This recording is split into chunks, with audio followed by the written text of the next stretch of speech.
You can make a granola with simple ingredients. Yes, you can. Same granola you buy from the store, you can make it yourself, fresh and even cheaper to use for your perfect business or granola business or personal use at home. To make this granola, I'll be using rolled oats. This is very important, not the pap oats, not like instant oats or whatever. Instead, rolled oats. Rolled oats are perfect for granola because they hold their shape and give it like a crunchy texture when you bake it. If you are using instant oats, your granola can turn out soft or powdery, and I know you don't want that in your business. Granola is a healthy food when done the right way. Remember, when done the right way. For this recipe, I have poured my oats into a dry bowl. Make sure the bowl is big enough because you'll be adding other ingredients. Here is my groundnut oil. You can use coconut oil.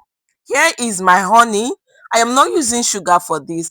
That is why I said done in the right way. This is my cinnamon powder, and right here is my nutmeg powder. You can use a fresh nutmeg and then you grate it yourself to a powder form. I will go ahead to add my liquid ingredients together. So right here is my groundnut oil. Like I told you, you can use coconut oil for this or any suitable oil you're comfortable with. And to sweeten this, I'll be using honey. Just like I said, granola is healthy when done in the right way. At this point, and with this method I am using, anybody of any age can eat this. Even the old grannies can eat this because I didn't use any sugar, rather I used honey. So you can't expect it or address it to be healthy when you're using sugar for your own method.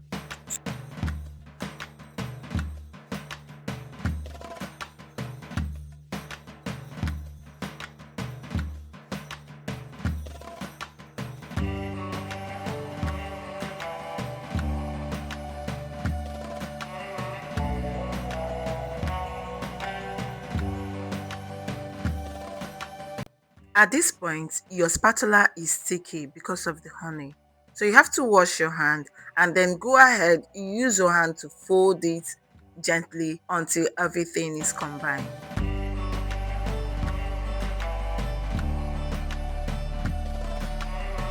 Besties, if you know you haven't subscribed, please do well to subscribe to my channel. This is Oma Cakes and Food, and here we teach everything that have to do with cakes and food. So if you're a wife, a home baker, or anybody that loves confectionaries, this channel is for you. Besties, comment under the comment section if you love what you're seeing, if you're going to try this, if you have done this. Let me know where you're watching me from, and I will give you a shout out on my next video. After spreading all the ingredients vigorously over each other, go ahead to bring out your pan. This is my pan, so I had to lay a parchment paper on it so that my granola will not burn out.